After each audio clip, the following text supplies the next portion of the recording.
हिंदी में क्या बोलते हैं इसको? जैव प्रौद्योगिकी।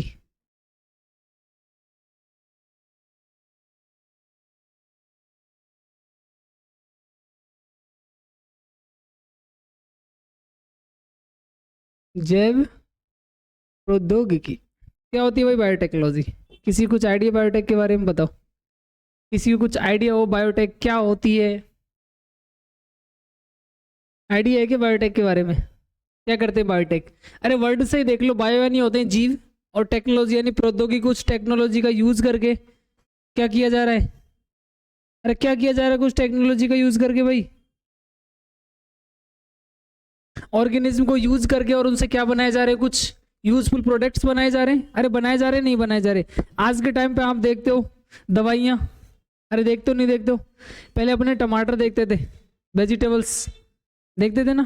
आज के टाइम पे कितनी सेब आने लगी टमाटर की।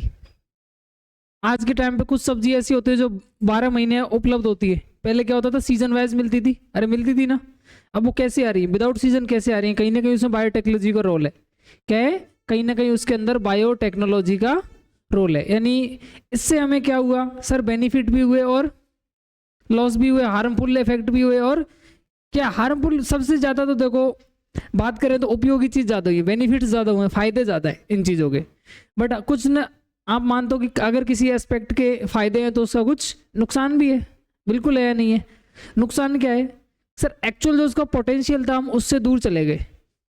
एक्चुअल पोटेंशियल था, जैसे आप गोभी खाते हो, कॉलीफ्लावर गोभी आज 12 महीने उपलब्ध हो जाती, कभी भी खा सकते हैं आप उसको, गर्मियों में मिल जाती नहीं। एक्चुअल सीजन उसका विंटर का है। विंटर में आनी चाहिए नहीं आनी चाहिए? बट आप अप्रैल के महीने में भी खा लेते हो।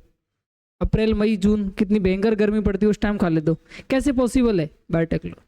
ठीक है, यानी बायोटेक्नोलॉजी के अंदर क्या है, बहुत सारी चीजों को, बहुत सारी चीजें क्या, यानी कोई भी अगर ऑर्गेनिज्म है, कोई भी जीव है, उसके अंदर उसका जेनेटिकली कुछ मॉडिफिकेशन करके, क्या जेनेटिकली मॉडिफिकेशन करके उसकी जो जेनेटिक बनावट है, ठीक है, क्या है उसका जेनेटिक मेकअप है, उसकी जो अनुवांशिकी बनावट है उसके साथ कुछ छेड़खानी करके, यानी उसमें कुछ ऐड कर दिया या फिर कुछ वहां से डिलीट कर दिया, ऐसा कुछ करके अपन एक नया ऑर्गेनिज्म बना देते हैं। और उसको फिर टेस्ट करके देखते हैं कि वो अपने लिए फायदेमंद है या नुकसानदायक है।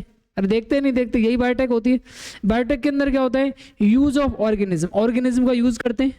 अरे करते ही नहीं करते, कुछ ऑर्गेनिज्म का यूज करते हैं और उनसे ऑर्गेनिज्मों के लिए ही, यानी जीवों के लिए ही अपन बेनिफिट प्रोडक्ट्स बनाते हैं, यानी बेनिफिशियल प्रोडक्ट का फॉर्मेशन करते हैं। उसी को अपन क्या कहते हैं? बायोटेक्नोलॉजी कहते हैं। सही बात है नहीं है? ये क्या होती है? बायोटेक की डेफिनेशन होती है। क्या लिखोगे बायोटेक की डेफिनेशन में? Use of organism and production of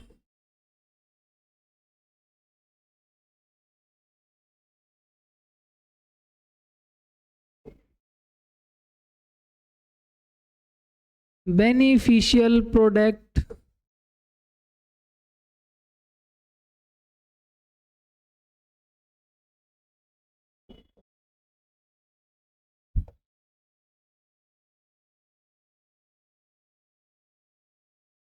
from its modification. उसके अंदर हम कोई मॉडिफिकेशन कर से उसके हम कोई बेनिफिट प्रोडक्ट उठाते हैं, उसको अपन क्या बोलते हैं भाई? बायोटेक्नोलॉजी कहते हैं। क्या कहते हैं भाई इसको? बायोटेक्नोलॉजी कहते हैं। यानी एनहांस भी लिख सकते हो आप इसमें, स्लाइटली ऐसे भी लिख सकते हो, और enhance the beneficially products for human.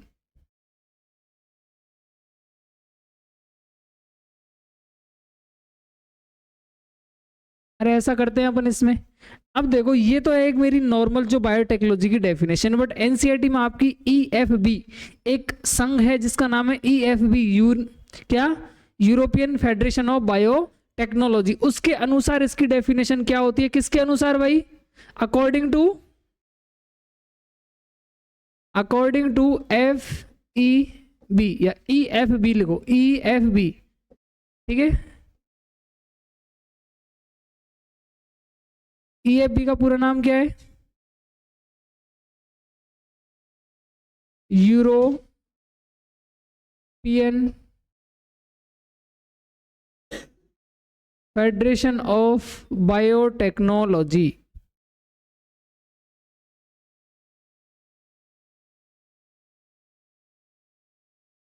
क्या नाम है इसका? ईएफबी का पूरा नाम क्या है भाई? European federation of bio technology.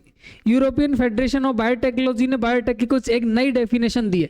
इसने बताया कि मेरी ट्रेडिशनल थिंकिंग यानी जो पहले चीजें हो रही हैं, क्या ट्रेडिशनल थिंकिंग यानी जो चीज पहले घट रही है, ट्रेडिशनल मेथड को यूज करके और मॉडर्न जेनेटिक इंजीनियरिंग को यूज करके जो प्रोडक्ट बनते हैं वो बायोटेक्नोलॉजी के अंदर आते हैं। यानी EFB ने क्या डेफिनेशन दी कि मेरी ट्रेडिशनल थिंकिंग, जैसे कोई चीज पहले भी बनती थी, जैसे आप देखते हो अल्कोहल फॉर्मेशन होता है, किसका? अल्कोहल का फॉर्मेशन होता है। पहले लोग बाग उसको रॉ मटेरियल से बनाते थे। अरे आपने देखा होगा, सुना होगा अपने गांव में कि वो ऐसे कच्ची अल्कोहल का फॉर्मेशन करते हैं नहीं करते? एक ऐसे मटका रखते हैं, उसके अंदर उसको कई दिन तक सड़ा गला देते हैं, फिर उसको नीचे से आग लगाते हैं, फिर उसमें से वेपोराइज कर करके बूंद बूंद की फॉर्म में निकालते थे। यानी वो ट्रेडिशनल मेथड को भी यूज ले रहे हैं। उसके साथ साथ में नई यानी न्यू मॉडर्न जेनेटिक्स का यूज करके अब अपन को उसके अनुवांशिक ही पता है, यानी अपन उसके अंदर जेनेटिक की टेक्नोलॉजी को यूज करें, बायोटेक की टेक्नोलॉजीज को यूज करें और पुराने उसको भी अपन दोनों को मिक्स कर दें, तो अपने को बायोटेक्नोलॉजी की डेफिनेशन मिल जाएगी। किसके अकॉर्डिंग? EFB के अकॉर्डिंग। EFB के अकॉर्डिंग क्या डेफिनेशन हो जाएगी? सम अप ऑफ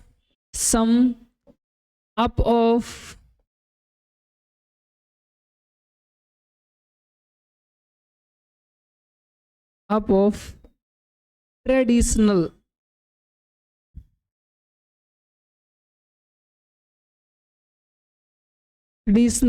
थिंकिंग, या फिर आप मेथड लिख सकते हो इसको, थिंकिंग को या मेथड भी लिख सकते हो,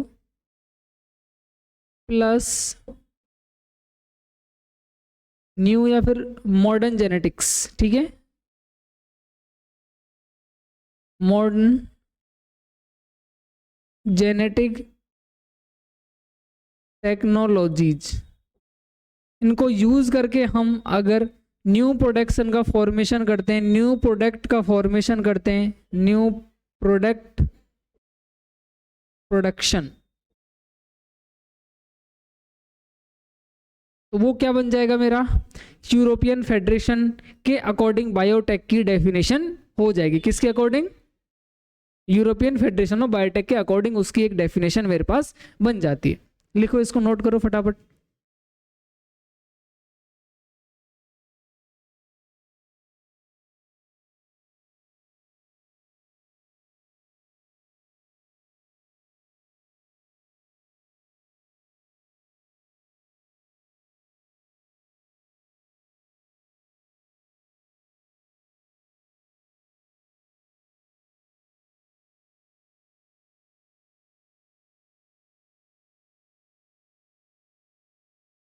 नोट डाउन करो फटाफट, नोट डाउन करो।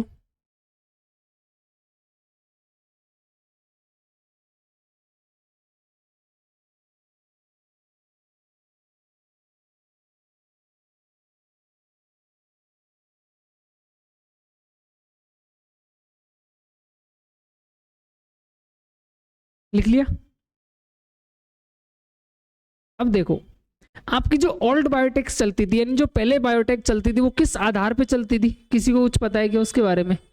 किस आधार पर चलती थी? यानी वो चलती थी, कोई भी मेरा ऑर्गेनिज्म है, उसकी कितनी कैपेसिटी है, यानी कितना उसका पोटेंशियल है to produce any product.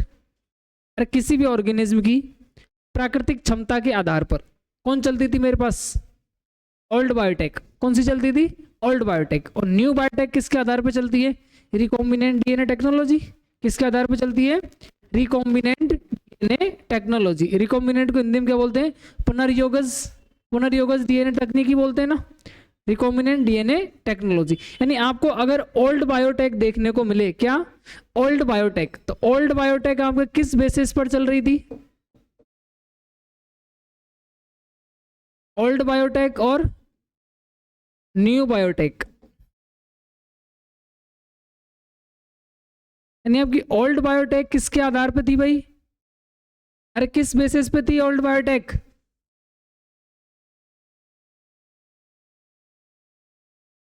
Natural capacity of living organism.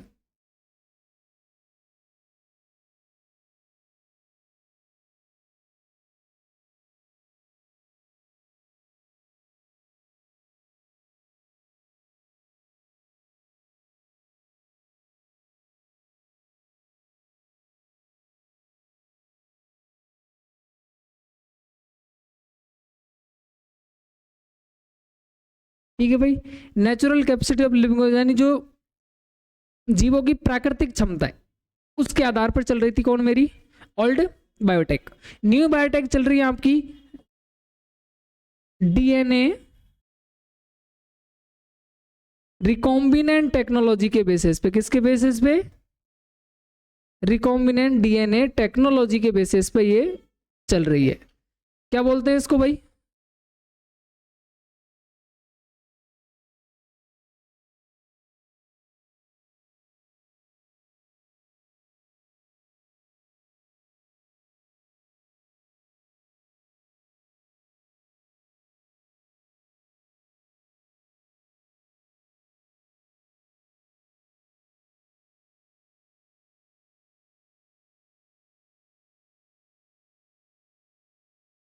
ठीक है।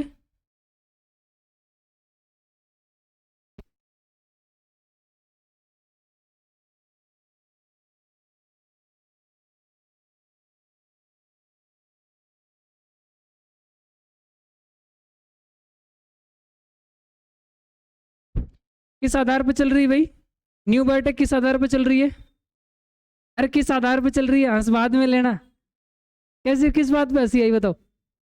अरे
तो आपकी जो बायोटेक चल रही है, इस बायोटेक के बीच में यानी इस बायोटेक के यूजेस में अगर देखूं या फिर इस बायोटेक के अंदर प्रोसेस देखूं, तो इसके अंदर मेन मुझे चीज दो प्रोसेस देखने को मिलती है। क्या मेन इसके अंदर दो प्रोसेस देखने को मिलती है, एक देखने को मिलती है बायोटेक इंजीनियरिंग। क्या देखने को मिलती है, बायोटेक इंजीनियरिंग। और दूसरी प्रोसेस होती है आपकी बायो प्रोसेस इंजीनियरिंग। कौन सी, बायो प्रोसेस इंजीनियरिंग। दोनों में क्या डिफरेंस है, किसी कुछ पता है क्या, दोनों के अंदर कुछ डिफरेंस आपको पता हो तो, जेनेटिक इंजीनियरिंग और बायो प्रोसेस इंजीनियरिंग कुछ पता है, अरे कुछ आइडिया है क्या, जेनेटिक इंजीनियरिंग क्या होती है,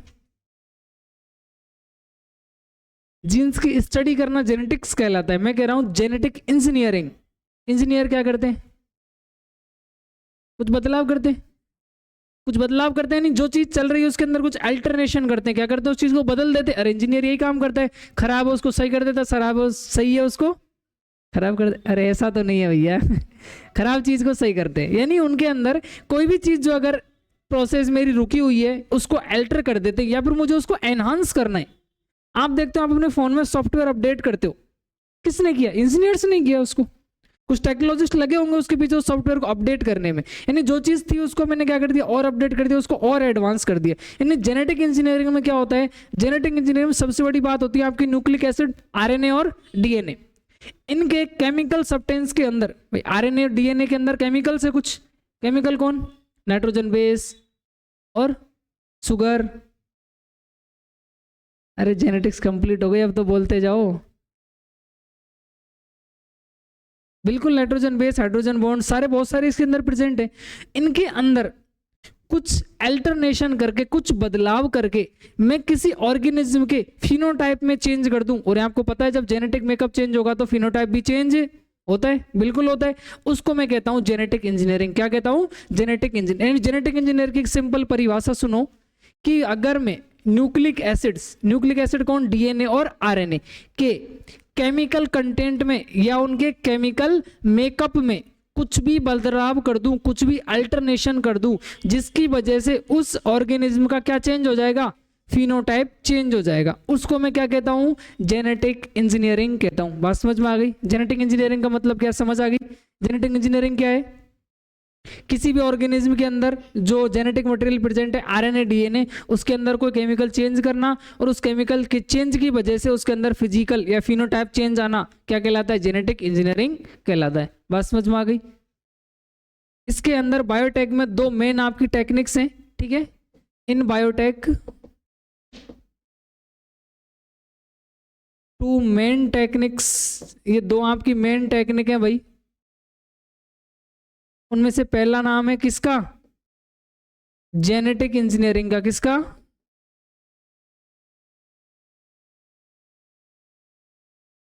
जेनेटिक इंजीनियरिंग, अनुवांशिक इंजीनियरिंग, हिंदी में इंजीनियरिंग ही बोलते हैं क्या इसको।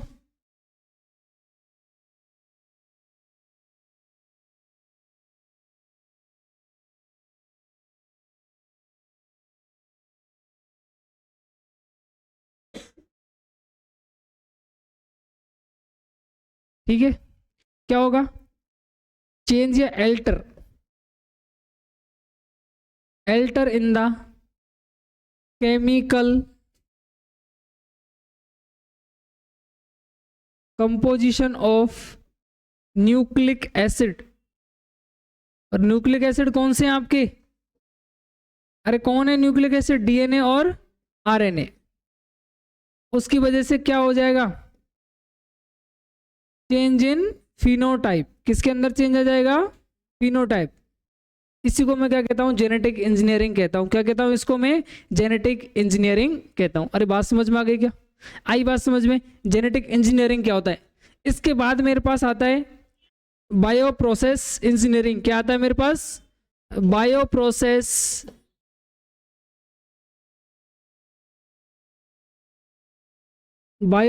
इंजीनियरिंग। ये क्या होती है भाई, बायो प्रोसेस इंजीनियरिंग क्या होती है, क्या होती है बायो प्रोसेस इंजीनियरिंग, किसी को पता है कुछ। बायोकेमिकल मेथड्स का यूज करके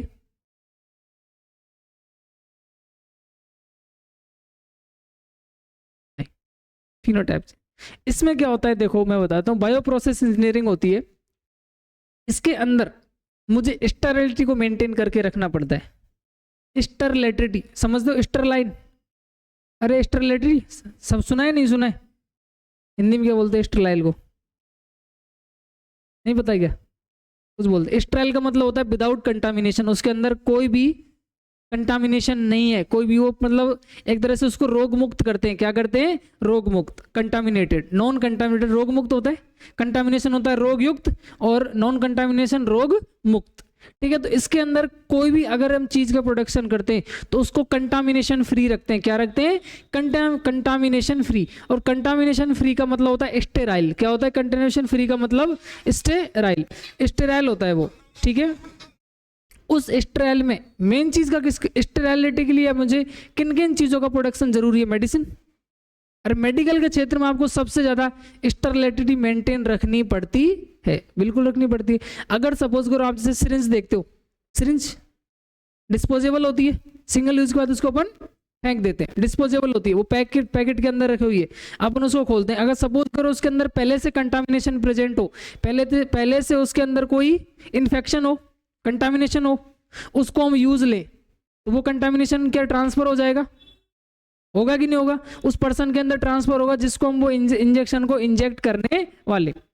अब क्या हुआ, कंटामिनेशन फैला, उसके अंदर कौन सा कंटामिनेशन था ये तो अपने को पता नहीं है, बैक्टीरियल था, फंगल था, वायरल था, ये तो उसके फैलने के बाद पता चलेगा। यानी बायो प्रोसेस इंजीनियरिंग के अंदर अपने को जो सबसे मेन चीज वो ध्यान रखनी है, तो वो ये ध्यान रखनी होती है इसके अंदर जितने भी प्रोडक्ट बनते हैं वो कैसे बनते हैं, कंटामिनेशन फ्री प्रोडक्ट बनते हैं। कैसे बनते हैं, कंटामिनेशन फ्री प्रोडक्ट बनाते हैं। बात समझ में आ गई क्या, इसके अंदर कैसे प्रोडक्ट मिलेंगे भाई मुझे, contamination free.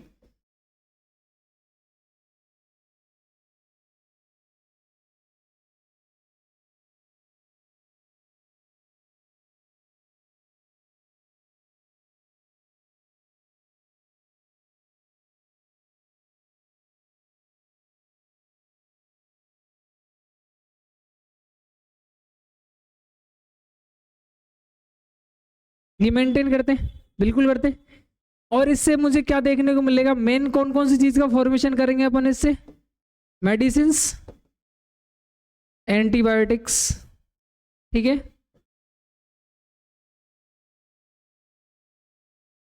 Medicine, surgical instruments,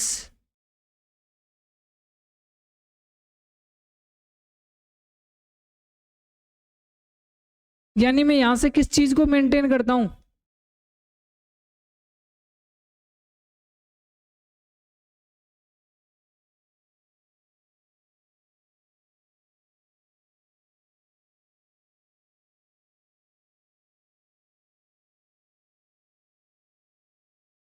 maintain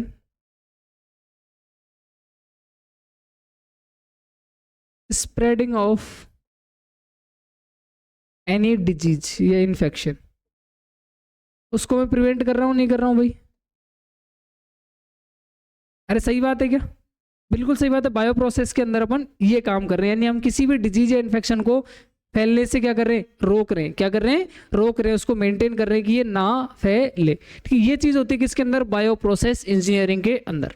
अरे कुछ पता लगा बायो प्रोसेस इंजीनियरिंग के बारे में, समझ में आया, जेनेटिक इंजीनियरिंग समझ में आया।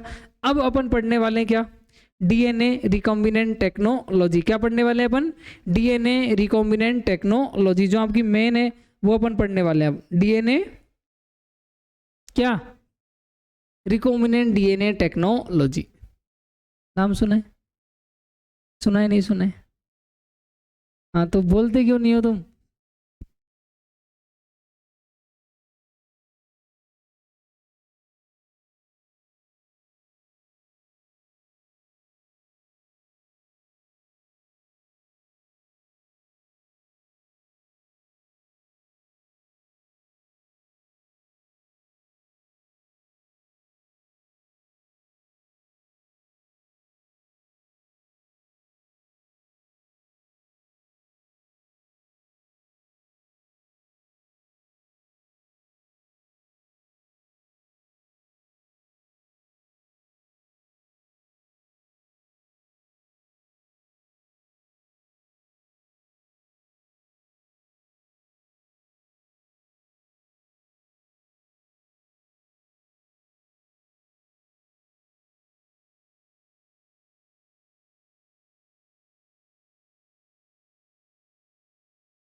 अब अपन स्टार्ट करेंगे रिकॉम्बिनेंट डीएनए टेक्नोलॉजी। क्या स्टार्ट करेंगे भाई अपन? Recombinant DNA technology. क्या होती है रिकॉम्बिनेंट डीएनए टेक्नोलॉजी?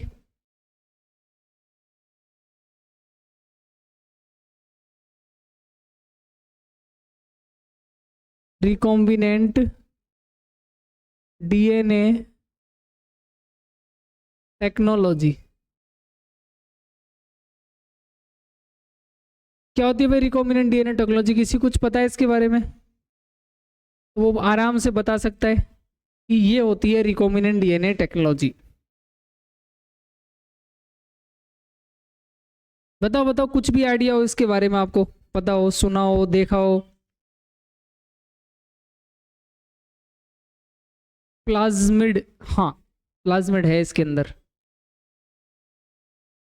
प्लाज्मिड में क्या करते हैं? प्लाज्मिड को इंसर्ट करते हैं या प्लाज्मिड में इंसर्ट करते हैं? प्लाज्मिड में इंसर्ट करते हैं किसको? बैक्टीरियोफेज को इंसर्ट करेंगे।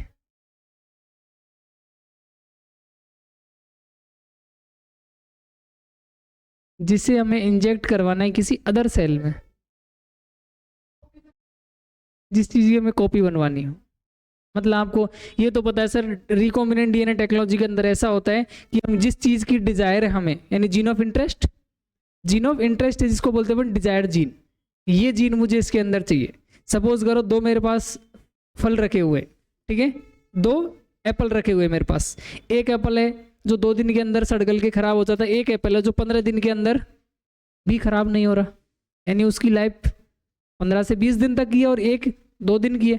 मैं चाहूंगा कि यार इस 15 से 20 दिन वाले एप्पल के अंदर जो इसकी लाइफ साइकिल है उसका कोई मुझे जीन मिल जाए और मैं उसको इसके अंदर ट्रांसफर कर दूं, ताकि ये जो मेरा 2 दिन तक इसकी लाइफ साइकिल है 2 दिन से इंक्रीज करके 15-20 दिन हो जाए, सेम इसके जैसी हो जाए। यही मैं चाहूंगा। इसी के लिए मुझे क्या करना पड़ता है? रिकॉम्बिनेंट डीएनए टेक्नोलॉजी यूज करनी पड़ती है। रिकॉम्बिनेंट डीएनए टेक्नोलॉजी के अंदर क्या होता है कि मैं सबसे पहले जिस चीज को मैं इंक्रीज करना चाह रहा हूं वो क्या है? उसकी लाइफ साइकिल। अरे मैं उसका कलर, टेक्सचर, उसके अंदर जो फ्लेवर है उसको तो मैं चेंज नहीं कर रहा, मैं सिर्फ क्या इंक्रीज कर रहा हूं? उसकी लाइफ साइकिल। क्या इंक्रीज कर रहा हूं? Life cycle. तो मुझे उस लाइफ साइकिल वाली जीन के ऊपर जाना पड़ेगा। अरे जाना पड़ेगा, नहीं जाना पड़ेगा? उस लाइफ साइकिल वाली जीन को मैं निकालूं, डायरेक्ट तो उसको ले नहीं जा सकते, नहीं तो कंटामिनेशन हो जाएगा। उसको ले जाने के लिए एक वेक्टर चाहिए, जिस वेक्टर का नाम प्लाज्मिड होता है। क्या होता है? प्लाज्मिड, वाहक। कोई उसको कैरियर चाहिए, ले जाने वाला चाहिए, वो प्लाज्मिड। उसके अंदर अपन उसको रखेंगे और वो प्लाज्मिड उसको अपने साथ मिक्स करके उस और दूसरे एप्पल के अंदर उसको इंसर्ट करा देंगे और उसके बाद अपन उसकी नई नई कॉपीज बना के देखेंगे कि यार हाँ, सपोज करो मैंने उसकी 10 कॉपीज बना के देखी, उस 10 कॉपीज में से मुझे पता चला कि यार मेरे उन 10 कॉपीज में से भी अभी 2 एप्पल ऐसे हैं जो 2 दिन के अंदर खराब हो रहे हैं, बट 8 एप्पल मेरे अंदर ऐसे हैं जो 15 से 20 दिन चल रहे हैं। क्या चल रहे हैं? 15 से 20 दिन। यानी उन 2 एप्पल के अंदर मैंने या तो कुछ गड़बड़ी करी है, उनके अंदर मेंटेनेंस की दिक्कत कर दी, या फिर जब मैं न्यू प्रोजेनी बना रहा था तो मैंने कुछ गड़बड़ करी है, करिए। इसी वजह से मुझे रिजल्ट आ रहा है। नहीं, एक्चुअल में रिजल्ट क्या आना चाहिए था? अगर मैंने उसका जीन इसमें सक्सेसफुली इंसर्ट कर दिया तो मेरी सारी चीज अच्छी की अच्छी बन जानी चाहिए। यानी 10 की 10 जो एप्पल थे मेरे एकदम हेल्थी बनने चाहिए थे। 10 की 10 एप्पल की लाइफ साइकिल कितनी होनी चाहिए थी? 20 दिन की होनी चाहिए थी। बात समझ भाई? यानी अपने इसके अंदर क्या करते हैं सर, जो मुझे डिजायर्ड जीन होती है उसको मैं बाहर निकालता हूँ। क्या करता हूँ? बाहर निकालता हूँ। उसको मैं होस्ट के थ्रू, होस्ट तो होता है जिसके अंदर डालते हैं, किसी वेक्टर के थ्रू मैं उसको होस्ट में इंसर्ट करता हूं और होस्ट में इंसर्ट करने के बाद मैं उसकी जनरेशन को मेंटेन करता हूं और नए नए प्रोडक्ट देखता हूं। बात समझ में आ गई? ये मैं किसके अंदर करता हूं? रिकॉम्बिनेंट डीएनए टेक्नोलॉजी के अंदर करते हैं। समझ में आ गई? उससे जो प्रोडक्ट मिलते हैं उनको अपन क्या करते हैं? मेंटेन करते हैं। उनके ऊपर अपन प्रैक्टिकल यूज करके देखते हैं कि एक्चुअल में जो मेरा पहला प्रोडक्ट था उसकी जो मेरे फीचर्स थे वही फीचर इसमें मिल रहे हैं या नहीं मिल रहे। ठीक है, तो सबसे पहले रिकॉम्बिनेंट डीएनए टेक्नोलॉजी में मैं हिस्ट्री की बात करूं, इसके रिगार्डिंग इसकी हिस्ट्री की बात करूं तो पहला रिकॉम्बिनेंट डीएनए टेक्नोलॉजी बताओ भाई किसने दी? अरे रिकॉम्बिनेंट डीएनए टेक्नोलॉजी में पहला रिकॉम्बिनेंट डीएनए कब बना? किसने बनाया? First recombinant DNA. अरे फर्स्ट रिकॉम्बिनेंट डीएनए किसने बनाया? फर्स्ट रिकॉम्बिनेंट डीएनए कब बना था? 1972 टू में किसने बनाया था? Stanley Cohen and Herbert Boyer. ये दो साइंटिस्ट थे, कौन? Stanley Cohen and Herbert Boyer. इन दो साइंटिस्टों ने मुझे पहला रिकॉम्बिनेंट डीएनए दिया। किसका यूज करके दिया था? By the using of Salmonella. अरे किसका? टाइफीरियम। किसका यूज किया था इन्होंने? Salmonella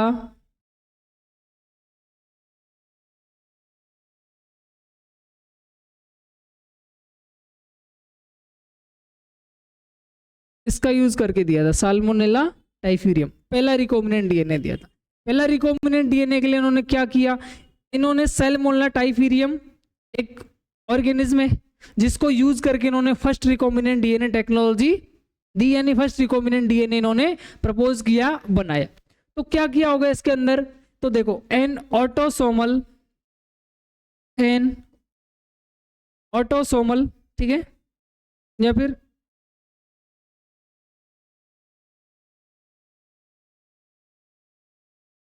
gene is introduced. कौन सी जीन है ये? डिजायर जीन है। कौन सी जीन है भाई? डिजायर्ड जीन है। कौन सी जीन है? डिजायर्ड जीन, ठीक है। Desired gene is introduced into the other organism with the help of native plasmid. किसकी हेल्प से? नेटिव प्लाज्मिड की हेल्प से। अब क्वेश्चन आता है, सर नेटिव प्लाज्मिड क्या होता है? बताओ भाई, प्लाज्मिड क्या होता है? यही क्वेश्चन आता है।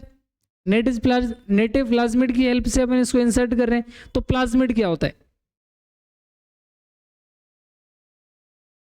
छोटा सा पार्ट किसका?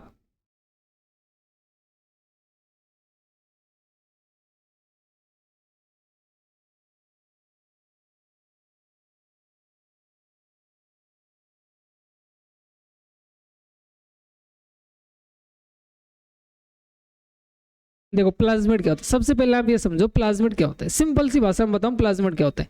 प्लाज्मिड ऐसा होता है जो खुद रेप्लिकेशन करता है। ऑटो रेप्लिकेशन इसकी प्रॉपर्टी होती है, ये खुद रेप्लिकेट कर लेता है, ठीक है। Autonomously replicating extra chromosomal circular DNA, ये डेफिनेशन पढ़ी है आपने। उसको अपन क्या कहते हैं? प्लाज्मिड कहते हैं। क्या कहते हैं? प्लाज्मिड। ऑटोसोमल रेप्लिकेटिंग, क्या? ऑटोसोमल रेप्लिकेटिंग, यानी खुद ही अपने आप को क्या कर लेता है? ये रेप्लिकेट कर लेता है। क्या कर लेता है? रेप्लिकेट कर लेता है, खुद की कॉपीज बना लेता है, खुद की प्रतिकृति कर लेता है ये, ठीक है। इसके अंदर और क्या होता है? एक्स्ट्रा क्रोमोसोमल डीएनए प्रेजेंट होता है। क्या क्या प्रेजेंट होता है इसके अंदर? एक्स्ट्रा क्रोमोसोमल डीएनए प्रेजेंट होता है। इसलिए मैं इसको क्या पढ़ता हूं? नेटिव प्लाज्मिड बोलता हूं। क्या बोलता हूं? प्लाज्मिड। यानी प्लाज्मिड मेरे पास क्या है?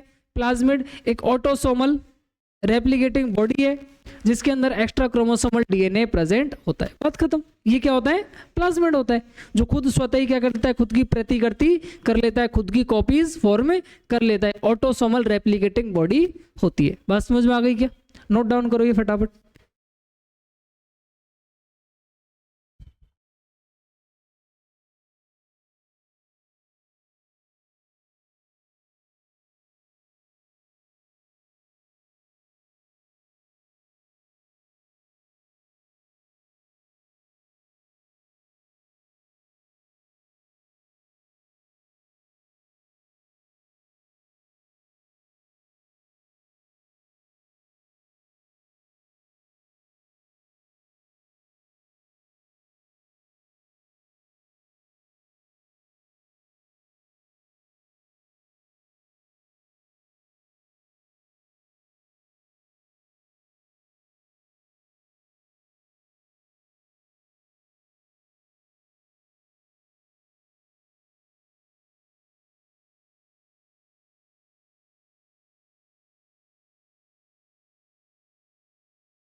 नोट डाउन किया।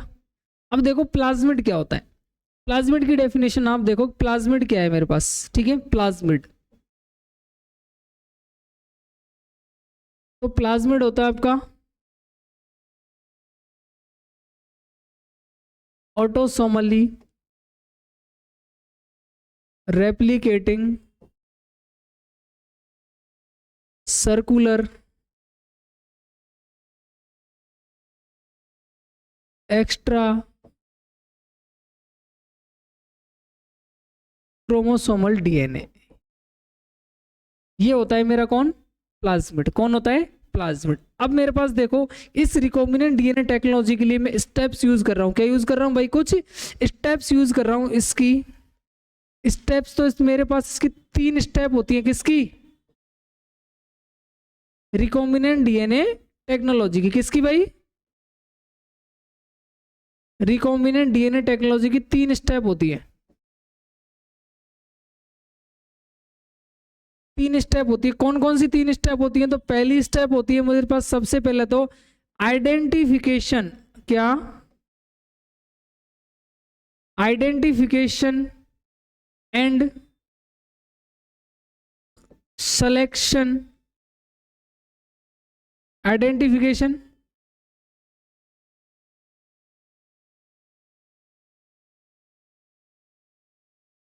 सिलेक्शन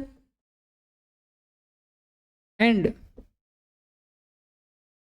इंट्रोडक्शन, ठीक है। Identification, selection and introduction of desired gene, जिस जीन को मैं चाहता हूं।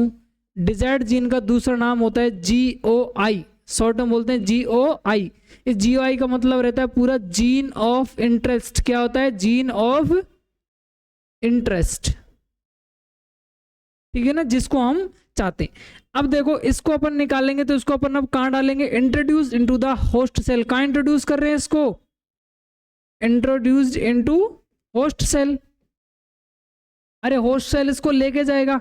अब प्लाज्मिड किसके पास है, होस्ट सेल के पास है। किसके पास है, होस्ट सेल के पास है। होस्ट क्या होता है, आप ऐसे याद रखो, होस्ट वो होता है जिसके ऊपर कोई चीज बैठ के जा रही है। बहुत ज्यादा बायोटेक में आप खूब वर्ड सुनोगे, होस्ट होस्ट। होस्ट का मतलब क्या होता है, जो चीज को करवा रहा है। आप देखते हो रेस्ट प्रोग्राम का होस्ट कौन है, यानी वो चीज को ऑर्गेनाइजर कौन है, यानी इस प्रोसेस को ऑर्गेनाइजर कौन है, लेके कौन जा रहा है। इसके ऊपर वो जीन बैठेगी, ये उसको लेके दूसरे उसके अंदर इंट्रोड्यूस हो जाएगा, खत्म बात। तो होस्ट क्या हो गया, कैरिंग बॉडीज, यानी जो कैरियर है वो मेरे पास कौन है, होस्ट है। कौन है, होस्ट, ठीक है। ये अपन ने इसके अंदर इंट्रोड्यूस कर दिया।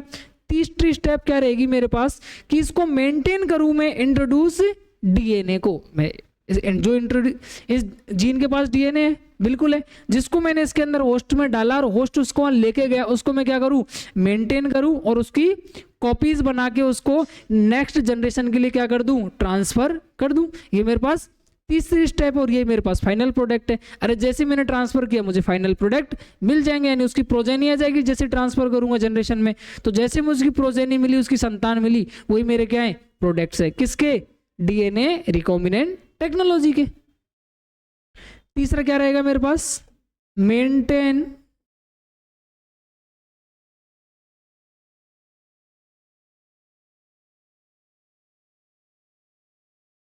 introduced DNA and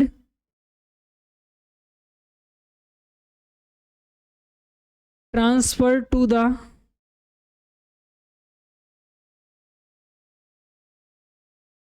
production of progeny। ये मेरे पास 3 इसकी मेन स्टेप्स रहेंगी, ठीक है। अब इनको देखो, आपको डायग्रामेटिकली बताता हूं कैसे क्या रहेगा। सबसे पहले मैं क्या करूंगा भाई, अरे सबसे पहले मैं क्या करूं, डिजायर्ड जीन लूं। सपोज करो यहां मेरे पास ये कुछ रखा हुआ है, ठीक है, ये मेरे पास किसी ऑर्गेनिज्म का वो है, यहां से मुझे उसकी डिजायर्ड जीन उठानी है। क्या उठानी है भाई, डिजायर जीन। यहां से मैं उसकी डिजायर जीन लेता हूं, ये मेरे पास डिजायर जीन मुझे मिल गई। क्या मिल गई, ये डिजायर जीन, जिस जीन को मुझे लेके जाना है, ये मेरी डिजायर जीन रही। अब मैं इसको, डिजायर जीन है ये मेरे पास, ठीक है, इसको मैं लेके जाऊंगा। इसको लेके कौन जाएगा, अरे कौन लेके जाएगा इसको, होस्ट लेके जाएगा। कौन लेके जाएगा, होस्ट। उसके पास भी क्या है, प्लाज्मिड है। उसके पास क्या है, प्लाज्मिड। उसके पास क्या है भाई, प्लाज्मिड। देखो ये दूसरा ऑर्गेनिज्म है जो अपना क्या लेगा, प्लाज्मिड, क्या लेगा, प्लाज्मिड। ये सपोज करो यहां पर इसका क्या है, प्लाज्मिड है, क्या है यहां पर इसका, प्लाज्मिड। यहां से जीन को मैंने क्या किया, एक्सट्रैक्ट किया। अरे यहां से मैंने जीन को क्या किया, बाहर निकाला, और निकाल के मैंने इस प्लाज्मिड को बिठा दिया, यानी ये दोनों स्टेप्स मेरी कैसी हो गई, ऐड हो गई। क्या हो गई, दोनों स्टेप ऐड। अब इन दोनों का एक फाइनल प्रोडक्ट, मिक्स प्रोडक्ट बनेगा, नहीं बनेगा, अरे बन जाएगा। क्या, इन दोनों का एक मिक्स प्रोडक्ट बन जाएगा। देखो वो मिक्स प्रोडक्ट आपको दिखाता हूं मैं, इन दोनों का मिक्स प्रोडक्ट बनेगा मेरे पास ये।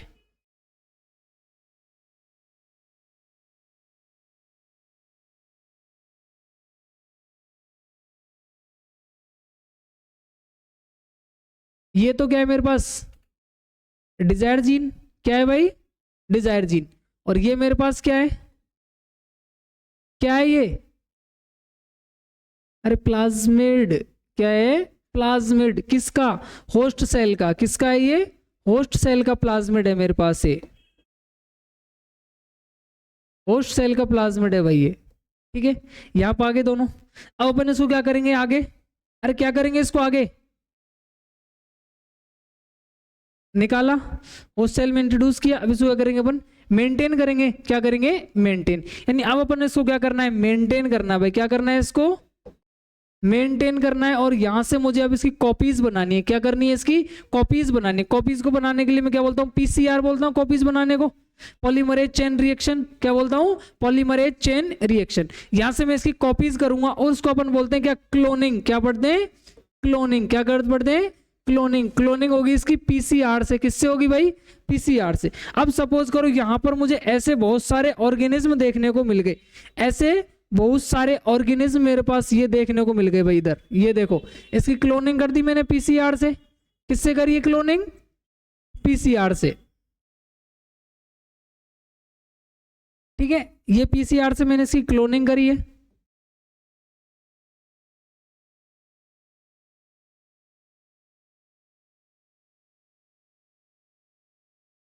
ये क्लोनिंग करके बहुत सारे मेरे पास बन गए। अब इसके बाद मैं क्या करूंगा, इसको, इससे प्रोजेनी प्रोड्यूस करेंगे। क्या प्रोड्यूस करेंगे भाई, इससे प्रोजेनीज। क्या प्रोड्यूस करेंगे, इससे प्रोजेनी। अब जैसे मेरी प्रोजेनी प्रोड्यूस होगी, ये डिवाइड हो जाएगा। अरे सेल्स बन जाएंगी, नहीं बनेंगी, बनेंगी, डॉटर सेल्स बन जाएंगी। क्या बन जाएंगी, डॉटर सेल्स। अब उस डॉटर सेल्स ही मेरा क्या है, प्रोडक्ट है। क्या है मेरा, प्रोडक्ट। ये जो मेरे पास डॉटर सेल्स बनेंगी, यही मेरे क्या है, प्रोडक्ट है। अब इन दोनों से मिक्स होकर कुछ अलग कलर का बन जाएगा क्या, या नहीं बनेगा, अलग कलर का बनेगा भाई, बिल्कुल।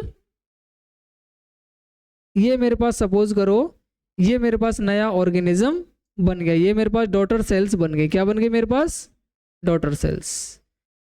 अब इस डॉटर सेल्स में जिसको हम चाह रहे थे वही करेक्टर हमें यहाँ देखने को मिल गया। अब हम इसको क्या करेंगे, टेस्ट करके देखेंगे, यूज करा के देखेंगे कि हाँ वही फाइनल प्रोडक्ट हमें मिला है या नहीं मिला। अरे बात समझ में आ गई क्या, ऐसी कुछ प्रोसेस होगी। ये एक तरह से हाइपोथेटिकल अपन ने जो थ्योरी है उसको समझ के देखा कि यहाँ से अपन निकालेंगे, उसके अंदर उसको क्या करेंगे, इंसर्ट करेंगे। इंसर्ट करने के बाद इसको ऐसे प्रोडक्ट बनेगा मेरे पास मिक्स। इसके बाद इसको मेंटेन कराएंगे, मेंटेन क्या करेंगे, इसको दूसरे डीएनए के अंदर ट्रांसफर करेंगे।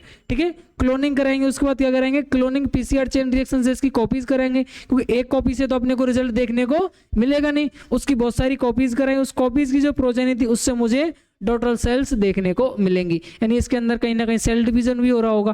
क्या हो रहा होगा, सेल डिवीजन। उसके बाद मेरे पास डॉटर सेल्स बन जाती है और उन डॉटर सेल्स में मैं देखता हूं कि मेरे को जो प्रोडक्ट मिला वो इस डिजायर्ड जीन के जैसा मिला या नहीं मिला। ये तो मुझे कब पता चलेगा, डॉटर सेल्स में। कब देखने को मिलेगा, डॉटर सेल्स में। अब ये चीज आपको लग तो बहुत ईजी रही है कि यहां से जीन उठाया, इसमें डाल दिया। जीन उठाया कैसे, निकाला कैसे, इसके लिए टूल्स यूज करते हैं। अरे आप देखते हो कोई मेरे पास स्क्रू है, क्या है मेरे पास, स्क्रू। या फिर कोई मेरे, ये फोन है, अपना फोन है, इसके अंदर से मुझे कोई चीज निकालनी है, इसके अंदर से कोई चीज निकालनी है, तो मैं इसके लिए कुछ खोलने के लिए उपकरण यूज करूंगा। अरे करूंगा नहीं करूंगा नहीं, कुछ में टूल्स यूज करूंगा। क्या यूज करूंगा, टूल्स। किसके लिए, इस जीन को बाहर लाने के लिए, बिल्कुल करूंगा। इसके लिए मैं कुछ टूल्स यूज करूंगा, इसके अंदर इस प्लाज्मिड में डालने के लिए भी मैं कुछ ना कुछ टूल यूज करूंगा, उसके बाद इसको मेंटेन करने के लिए भी कुछ टूल्स रहेंगे। उसके बाद देखो पीसीआर हो रही है तो पॉलीमरेज चेन रिएक्शन भी होती है, किस एंजाइम का यूज करके कराना है, कब इसको मेंटेन करे। सपोज करो तुमने टेम्परेचर ज्यादा दे दिया या टेम्परेचर कम दे दिया, पता लगे सारे मर गए, जितनी सेल्स थी वो क्या हो गई, डिस्ट्रॉय हो गई। इसको इन्फेक्शन फ्री भी रखना है तो कुछ एक्स्ट्रा चीज ऐड भी करेंगे ताकि ये इन्फेक्शन से क्या रहे, फ्री रहे। पता लगे तुमने यहाँ तो कर दी बट इसको कोई और इन्फेक्शन लग गया, अब जो नए सेब मिल रहे हैं उनके अंदर क्या पता यहाँ तो मतलब रेड कलर का एप्पल था, यहाँ तुम्हें बन गया येलो कलर का, पूरा ही चेंज हो गया। उसके साथ कोई और डिजीज आ गई, बिल्कुल आ सकती है।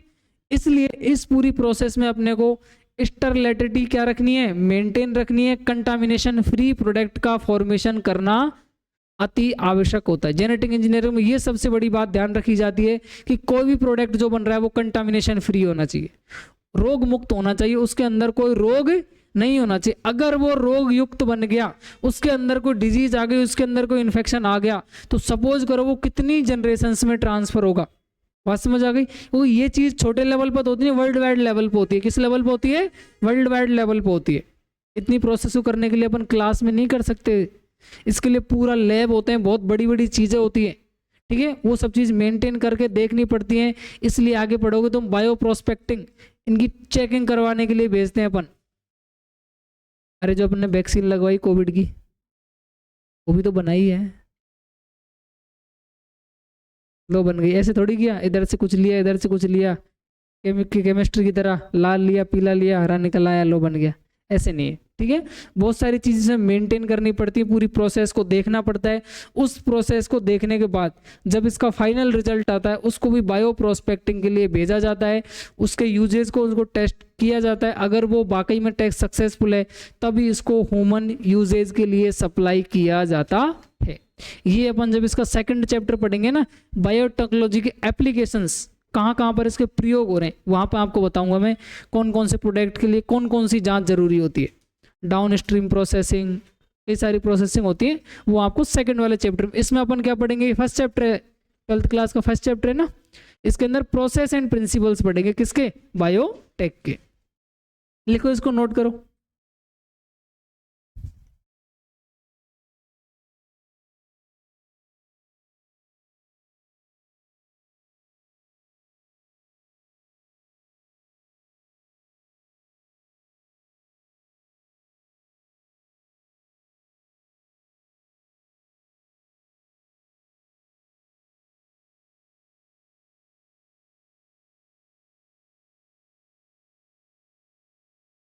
मेंटेन दा, दो बार दा लिख दे, एक ही है भाई ये, ठीक है, दिख गया होगा।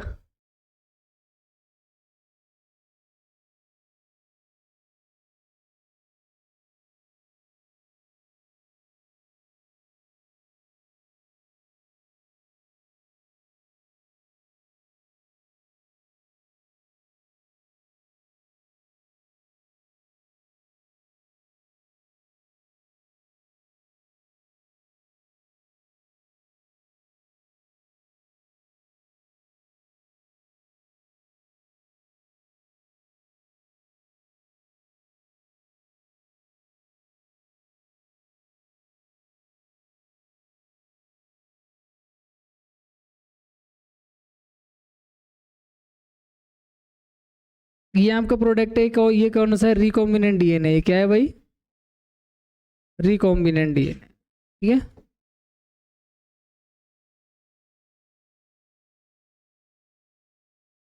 और यहाँ पर जब इसको अपन मेंटेन करा रहे हैं, किसके अंदर इंट्रोड्यूस करा रहे हैं इसको, होस्ट सेल में इंट्रोड्यूस करा रहे हैं। किस में इंट्रोड्यूस कराएंगे, होस्ट सेल में, ठीक है। यहाँ भले यहाँ मत लिखना, कंफ्यूज हो गए इससे आप, बट आपको पता होना चाहिए, ठीक है, कि हम किस बैक्टीरियम या किस ऑर्गेनिज्म के साथ इसको ट्रांसफर करवा रहे हैं, कहाँ से हम इसका प्लाज्मिड ले रहे हैं।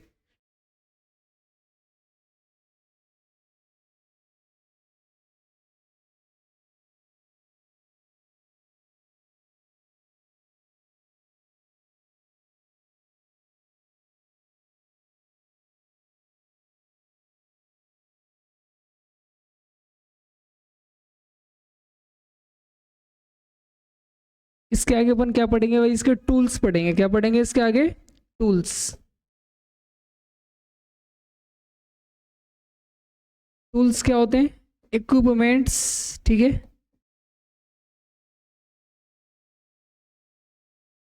Used in